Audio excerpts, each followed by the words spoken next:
750 किसानों की बलि देने के बाद,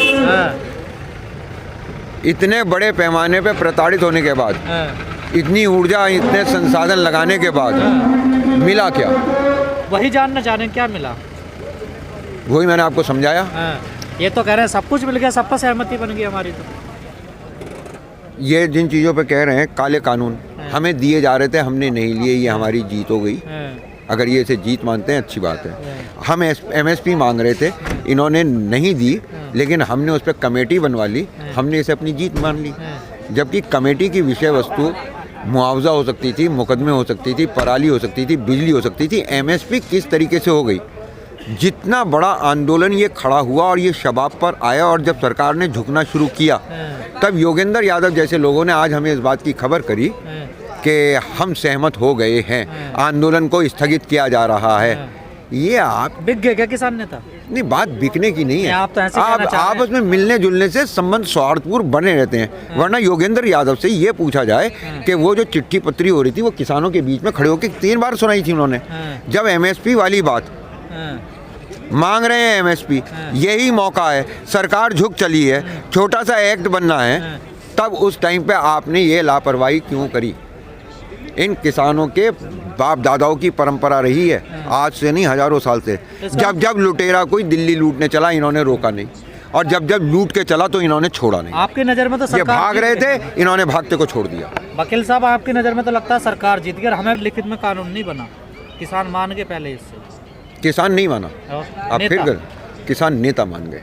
ये जब लाखों करोड़ों किसानों की भावनाएं और संसाधन लग के आक्रोश बन के जब ये आंदोलन शबाब पर आया ना, तब योगेंद्र यादव, जो कि अरविंद केजरीवाल अन्ना हजारे के स्कूल से निकला हुआ है, उसने ड्राइंग रूम में बात करके हमें इस बात की इत्तला दी कि कमेटी बन गई है, आगे को बात चलेगी, हमने सहमति दे दी है। लोकपाल, हाँ, अब तुम हमें सहमति दोगे। तो किसानों को, ऐसे लोगों को भी देखो, हम किसानों को भोले हैं, इन्हें किरदारों का पता नहीं होता, जो भी अच्छी बातें करता हुआ आता है ये उसकी तरफ हो जाते हैं। तो पर अब इन जैसे लोगों से सावधान रहने की ज़रूरत है। और राकेश ये बात जैसे भी नहीं, राकेश टिकैत ने जिस मुद्दे को छेड़ा, उन्होंने नहीं कहा कि आंदोलन स्थगित हो गया। धरना अलग चीज़ है, आंदोलन अलग चीज़ है। राकेश टिकैत ने जिस ऊंचाई पे इसको पहुंचाया, और इसमें निजीकरण की, देश के बिकने की बात, शिक्षा की बात, बेरोजगारी की बात जिस तरीके से राकेश टिकैत ने की, तो उनके हिसाब से वो अभी सारा आंदोलन देश में चलेगा। और जहाँ तक रह गई बात, तो योगेंद्र यादव कमेटी में जाएंगे और राकेश टिकैत पूरे देश को। ये दोनों अपना आदमी भेज रहे हैं ना। कौन? युद्धवीर सिंह जा रहे हैं ना। हाँ, युद्धवीर सिंह जा रहे हैं। राकेश टिकैत तो नहीं जा रहे हैं। क्यों नहीं जा रहे? भाई, राकेश टिकैत को देश संभालना है। देश में जाके इस बात को कहना है कि निजीकरण बाकी रह गया, प्रधानमंत्री बेरोजगारी वापस रह गई। नहीं, बेरोजगारी उनके हाथ में रेखा मैंने देखी, तो आप तो जानते हो मुझसे अच्छा ज्योतिषी इस वक्त कोई है नहीं। यहीं बहुत लोगों ने दिखाया, आपने भी दिखाया था अपना हाथ। पर आप तो बड़ी अजीब बात है। तो मैं ये कह रहा हूँ कि उनके हाथ में चाणक्य बनने की रेखा है, चंद्रगुप्त बनने की नहीं। तो हथियार क्यों घेर दिया फिर राकेश टिकैत ने सबके सामने? देखिए, जब 40 लोग साथ चले हों, उनमें से कुछ लोग ऐसी बातें करने लगे, तो मेरा अपना ये मानना है कि माहौल को बिगाड़ना नहीं चाहिए। और उन्होंने जो ये कहा था कि जब सब चले जाएंगे उसके एक दिन बाद हम जाएंगे, तो उसी पर टिके हुए भी। तो सरकार अपने षड्यंत्र में सफल हो गई। हाँ, राजनीति करने में कामयाब हो गई सरकार। बिल्कुल। ये जो किसान नेता, आपको लगता है कि राजनीति में जाएंगे? इनमें से जो जाएगा वो मुंह की खाएगा। पर आपने योगेंद्र यादव का जिक्र किया, वो तो कमेटी में थे नहीं। जब सरकार से बातचीत होती थी तो वो तो जाते ही नहीं थे। डिक्लेयर करने कौन आया था? प्रेस कॉन्फ्रेंस में कौन बोल रहा था? सारे नेता थे वहाँ, कोई अकेले योगेंद्र यादव थोड़ा ही वहाँ थे ना। जो कमेटी में नहीं होते थे, मीटिंग्स में, उसमें वो वहाँ पे डिक्लेयर करने वालों में थे। मॉडस ऑपरेंडाई, काम करने के तरीकों को सीखिए। अन्ना हजारे और अरविंद केजरीवाल के आंदोलन में भी इसी तरीके, और योगेंद्र यादव वहाँ केजरीवाल से कुश्ती हार के आए थे, तो उन्होंने अपनी गलतियों से सबक लिया है, और अब की बार वो कामयाब हो गए। एक अच्छे आंदोलन के नेता बनने में वो कामयाब हो गए हैं। लेकिन सख्त तो हो रहा सर, लखीमपुर मामले पर कोई बात नहीं बनी। वो नैतिकता का मामला था, उस पर तो प्रधानमंत्री की अपनी निजी हार हुई है, और इसे जनता की आंखों में जिस दिन ये हार दिखेगी, माना जाएगा, उस दिन उसका खामियाजा उन्हें भुगतना पड़ेगा। लगता है MSP पे बात बनेगी आपको? ये कमेटी बना पाएगी बात? मैं दुआ कर सकता हूँ कि इस बार इन्हें कामयाबी मिल जाए, ऐसा ही कुछ कर लें, वरना नाउमीदी कुफ्र है, दुआ और करेंगे आपकी ये ऊपर जो वाला सुन बातें ले। है ना, जो आम किसान है जिसे बड़ी उम्मीद है, उसे बड़ा दुख पहुंचेगा ये बातें सुनने के बाद। नहीं तो उससे ये कहूँ झूठे झूठे कि तू जीत गया, तूने सरकार को गिरा लिया और ये कर लिया, वो घर लौट कर जाएगा। हाँ, वो जो चीज़ वापस करने आया था वो वापस वाले ने ले ली, हाँ। लेकिन जो चीज़ वो लेने गया था वो ले आया है क्या?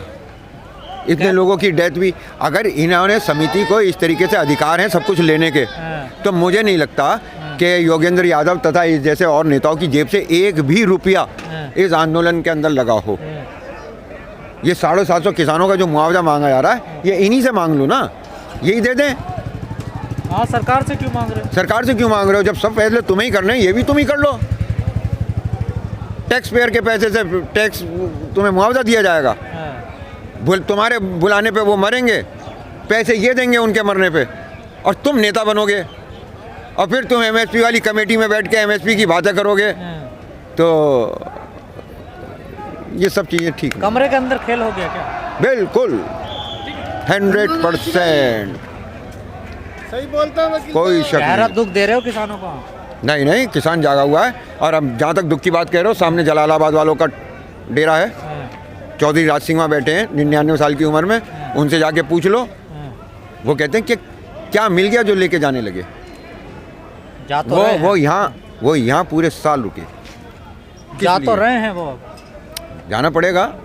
देखो, लोग लास्ट से चलता है, हम पंचायती लोग हैं, पंचायत का कहना मानते हैं। 40 लोगों की पंचायत थी, हम अब जाके आपस में जो भी करें सो करें, हाँ। लेकिन इस वक्त तो हमें पंचायत का मान रखना था, इसलिए पंचायत का मान रखा है। पूरे देश को मुबारकबाद देना चाहता हूँ कि अभी हमने 1 साल लंबी चली कुश्ती, ऐसी कुश्ती देखी जिसमें दोनों पहलवान जीत गए।